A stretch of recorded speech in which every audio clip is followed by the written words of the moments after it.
I was over the moon when I found out I was pregnant. It was my first baby and every little kick, every flutter felt like magic. I kept imagining the tiny fingers, the soft baby smell, the warm cuddles. I started dreaming about the baby shower long before I even knew the gender. I always pictured it as a big happy family moment. Balloons, cupcakes, laughter, and most of all love. I began planning everything with so much care. I chose soft pastel colors for the theme, something calm and sweet. I found this little local bakery that made the cutest baby-shaped cookies. I even handmade some of the decorations because I wanted it to be personal. Not expensive but special. My husband helped a lot, but I was really hoping my parents and my sister would be the heart of the celebration. My mom and I always used to talk about how she threw her own baby showers and how much she wanted to do mine one day. I thought she'd be excited, maybe even emotional. And my sister? We had our ups and downs, but I thought a baby would bring us closer. After all, it's not every day your older sister has her first child. So when I sent out the invites, I made sure theirs were extra special. I tucked a little note inside telling them how much it would mean to me to have them there. I even called my dad just to make sure the date didn't clash with anything. He said he'd check, but his tone was strange. I brushed it off, thinking maybe he was just busy or distracted. I went ahead with the plans. I booked the small hall at the community center, sent out the guest list, and started preparing the games and little gift bags. I pictured my mom helping me set up, my sister snapping pictures, my dad teasing me about how his little girl was about to be a mom. Every night I'd sit in bed and smile, placing my hand on my belly, whispering, "You're going to be so loved." I didn't know, not yet, that some of the people I counted on the most wouldn't show up for me at all. Just a few days before the shower, I was going over the final checklist, humming to myself as I folded tiny onesies and packed the decorations neatly into boxes. My phone rang, and when I saw it was my dad, my heart lit up a little. I thought maybe he was calling to ask if I needed help setting things up, or to say how excited he was. I picked up with a cheerful, "Hey Dad." But his voice on the other end didn't match my tone. It was flat, like he was forcing himself to make the call. He started with some small talk, asking how I was feeling, how the baby was doing. Then he paused. There was this weird silence and I felt my stomach turn a little. Something was off. Then he said it. Just like that. "Listen, honey, about the baby shower. Your mom and I won't be able to make it." I blinked, thinking I heard him wrong. "Wait, what?" I asked, my voice already shaking. He sighed. "Your sister's planning a birthday party for Coco that same weekend." Her dog. I felt like the floor under me cracked. You're missing my baby shower because of her dog?" I asked, almost whispering. He didn't even sound embarrassed. "Well, it's her first baby too, in a way. You know how much she loves that dog." I couldn't believe what I was hearing. I thought it was some kind of sick joke. But no. He was serious. I didn't say anything at first. I just sat there, staring out the window, trying to process that my own parents were choosing a dog's birthday over their first grandchild's baby shower. "Over me." He added, "We'll drop off a gift next week, okay? And we'll definitely come by once the baby's born." I held the phone away from my ear. My hands were cold and I couldn't stop the tears from welling up. I brought it back to my face and with the calmest voice I could manage I said, "Duly noted." Then I hung up. I stood there in the quiet room surrounded by baby shower decorations, and I felt something shift inside me. Something break. The morning of my baby shower I stared at myself in the mirror for a long time. I had picked out a soft pink dress, simple and sweet, something that made me feel like a mom-to-be. I curled my hair a little, put on some light makeup and told myself, today is still special. I tried to believe it. I really did. My husband had to work that day, but he promised he'd join as soon as he could. So I drove myself to the community center, a little nervous, a little hopeful. Maybe, just maybe my parents would still show up. Maybe it was a misunderstanding, or maybe they'd surprise me last minute. I held on to that thought as I walked in with a box of cupcakes balanced in one hand and gift bags in the other. The hall looked beautiful. My friends had helped decorate. There were pastel balloons, a table full of snacks, and a big banner that said, "Welcome, baby." But as people started arriving, I kept glancing at the door. Every time it opened, my heart jumped. But it was never them. Not my mom. Not my dad. Not my sister. Just smiling guests walking in asking, "Where's your family?" I smiled. I lied. "Oh, they had something come up. They'll swing by later." I laughed it off even though my throat was tight. I kept moving from table to table pretending I was okay. My friends tried to lift my spirits but I could see it in their eyes. They knew I was hurting. And still I kept smiling. Until I couldn't anymore. At one point while people were playing a silly baby name game I slipped away quietly. I went into the bathroom, locked the stall and sat down. That's when I let it all out. I cried into my hands trying not to make a sound. The tears poured like they'd been waiting all week. I wasn't crying just because they didn't show up. I was crying because they chose not to. My mom. My dad. My own sister. I meant that little to them. A dog's birthday meant more. I sat there with my belly gently rising and falling thinking, how am I going to raise a child in a world where even my own family could do this to me? I wiped my face, stood up and looked at myself in the mirror again. Something inside me had changed. The next morning I was still raw. I barely slept. Every time I closed my eyes I saw the empty chair where my mom should have sat.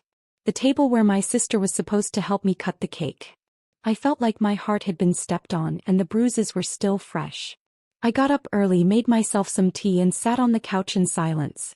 My husband was still asleep and the house felt too quiet, like the air itself was holding its breath. I picked up my phone to check some messages from friends who had sent sweet notes after the shower. That's when the alert popped up. Charge attempt.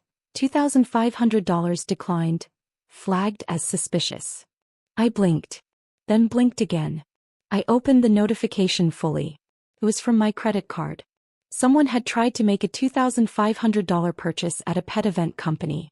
The billing info matched mine, but the name attached was my sister's. At first I thought it had to be a mistake. Maybe it was a fraud thing. But no. The pet company listed? It was one my sister had posted about before on social media. They planned luxury pet events, dog birthday parties with balloons, photographers, themed cakes. She had used my card. Or at least she tried to. I sat there in complete silence. It was like the final knife in my back.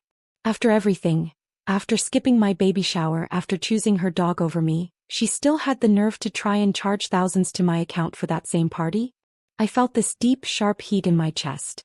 I wasn't sad anymore. I was done. Something inside me snapped into place. Like a switch flipping. I grabbed my laptop and logged into every account I had. Banking, credit cards, savings. I changed every password. Then I froze my card and called the bank to make sure nothing went through. I stared at my phone for a long moment, then blocked her number. Then my mom's. Then my dad's. No messages. No explanations. No more. I wasn't just protecting my money now. I was protecting my peace. My baby. Myself. They had shown me where I stood in their world. Now it was time for me to show them who I had become in mine. I sat at my kitchen table, still in my robe, laptop open and heart pounding. For the first time in a long time I wasn't crying. I wasn't second-guessing myself. I was clear. Focused. Hurt, yes, but that pain had transformed into something stronger. Something sharper. I pulled up my bank accounts and started combing through every detail. I removed every authorized user. My sister had access to one of my older cards and so did my dad, from years ago when I thought helping them meant love. I clicked remove next to every name. No more open doors. No more chances. Then I called customer service. I explained everything calmly but firmly. Yes, I'd like to cancel the card. No, they're not authorized anymore. Yes, please send a new one with a new number. After that, I went through every app, every linked service. My phone bill, my cloud storage, even my food delivery account. I changed all the passwords. Every single one. I added two-step verification. I even bought a password manager for the first time in my life. I cleaned out my email too. Blocked their addresses. Every time I saw their names pop up in old threads, I felt that familiar sting in my chest. But I didn't cry. I just kept going. Then came the hardest part, my phone. I opened my contact list and stared at their names. That, my sister. I hovered over each one and then, I hit block. One by one. It felt like slamming a door shut. Not in anger but in survival. I went through my social media next. Unfriended. Blocked. Removed every tag, every photo they were in. Even ones that hurt to let go of. I needed space, real space. Not just emotional but digital too. By the time I was done it was afternoon. The sun had shifted in the sky and the house felt lighter somehow. Quieter but not in a bad way. Peaceful. I looked around and realized I hadn't lost my family. I had let go of people who had already left me long before I blocked them. I put my hands on my belly and whispered, "From now on it's just us. And I promise you, you'll never feel the kind of disappointment I felt. Because this time I was in control." The next day my phone lit up like a Christmas tree. Missed calls. Voicemails. Messages from numbers I didn't even recognize. I ignored the first few, but curiosity got the best of me. I listened to one voicemail from my dad. His voice cracked like I'd never heard before. "Sweetheart, please, just call us back. We didn't mean to hurt you. We thought you'd understand. Your sister, she's going through a lot, and the dog, well, it's her emotional support." I froze. Emotional support? That was the excuse now? My baby shower didn't matter because her dog helped her sleep at night? Then came the guilt. More messages followed. My friends started texting me. "Hey, your sister reached out. She's really upset. Your dad's been crying. They say they just want to talk." And then the video. One of my mom's old friends forwarded it to me thinking it would help. It was a clip of my sister in her living room. Her eyes red, holding her tiny dog in her lap like it was a newborn. She sniffled dramatically. "I didn't mean for it to go this far. He's always so sensitive. I just wanted a small party. It was my dog's first birthday. It's like, my first baby too, you know?" In the background the dog barked, on cue like a bad play. And I swear my mom whispered, "See? Even Pepper's sad." I watched the whole thing in silence. I didn't cry. I didn't even feel angry anymore. I just felt done. They weren't sorry for what they did. They were sorry for the consequences. For being cut off. For losing access to me, my money, my time. This wasn't about love. This was control wrapped in tears. Manipulation dressed up as regret. I put the phone down and didn't reply to a single message. I deleted the video. I knew their patterns too well. Make me feel guilty, get me to backtrack, act like nothing happened. But this time was different. I wasn't the same daughter or sister or bank account they used to know. They could cry. They could beg. The dog could sing a sad song for all I cared. I had finally learned to stop chasing people who only showed up when they needed something. I knew what they were waiting for, that one sign I'd cave in. That one soft message, one crack in the wall. But it never came.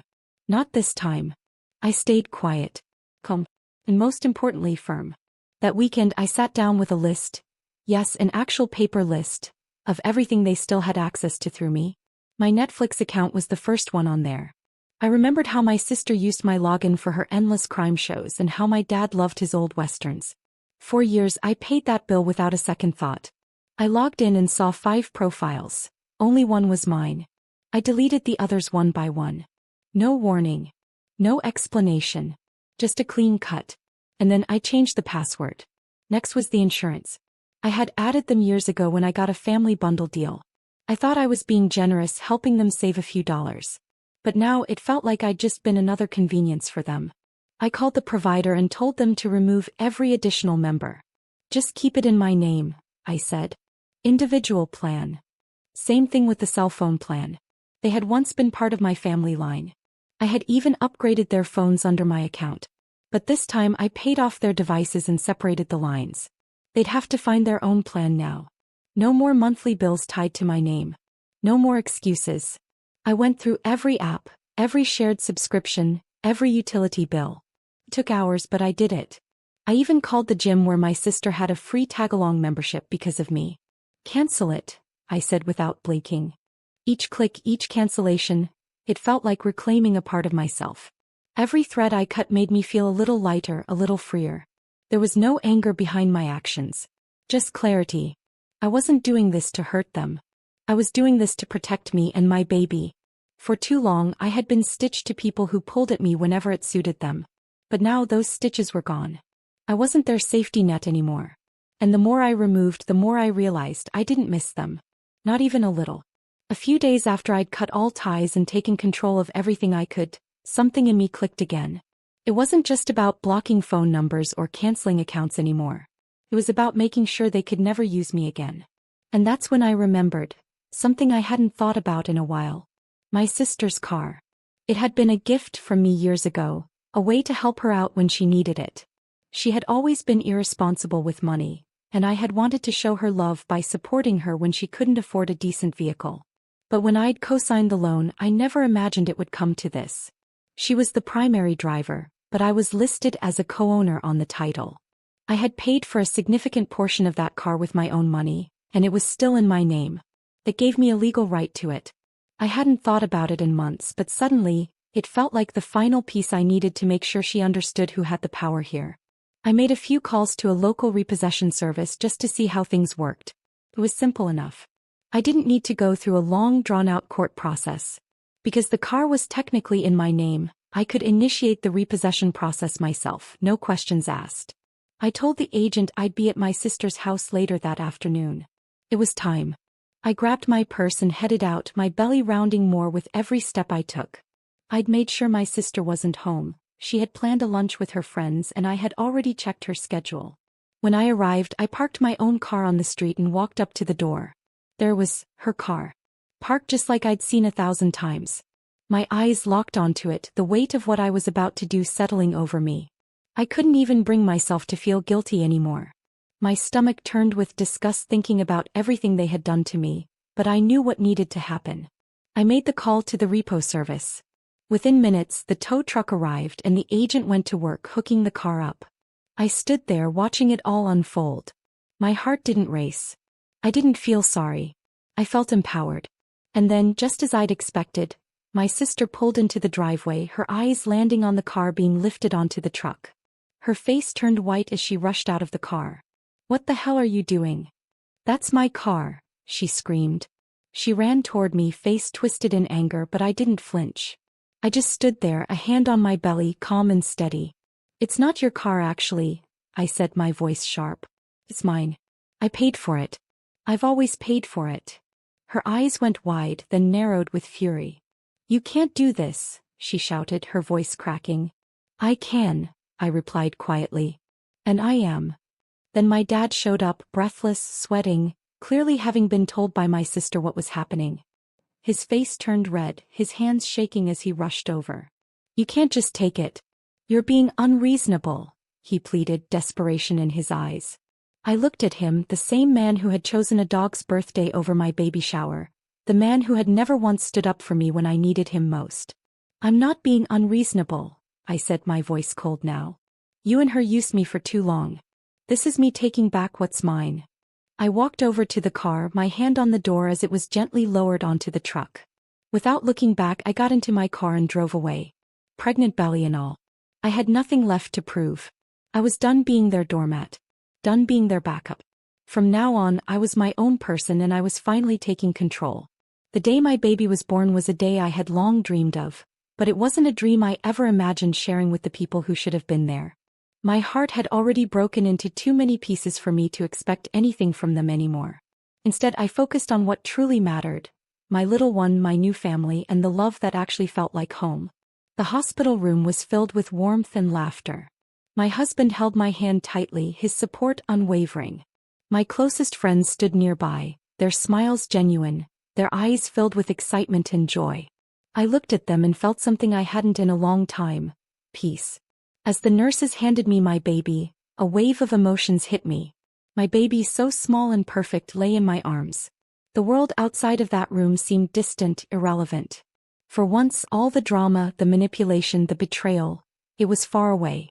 In this moment, all that mattered was the little life I had created. I thought about everything that had happened in the past months. My family's coldness, their manipulation, their betrayal. They had chosen a dog's birthday over my baby shower, stolen from me without remorse, and then tried to guilt-trip me back into their lives.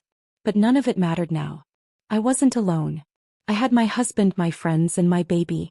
I looked down at my baby's tiny fingers, the soft skin, the warmth. I felt a love that was pure and unconditional. My heart swelled with a feeling of gratitude, but it wasn't for my family. It was for the new life I had created, the family I had chosen, the ones who had stood by me when I needed them most. As I sat there, my baby snuggled close, I thought about the journey ahead. A journey my family would no longer be a part of. I would raise my child surrounded by people who cared, people who loved me for who I was, not for what they could take from me. And with that thought, I whispered a final line, softly but with clarity. "You missed my baby's beginning. You'll miss the rest too." It was the closure I needed. The words were final, but they were also freeing. I had moved on. I was no longer bound by guilt, by family expectations, by anyone's false love. I was done and I was at peace.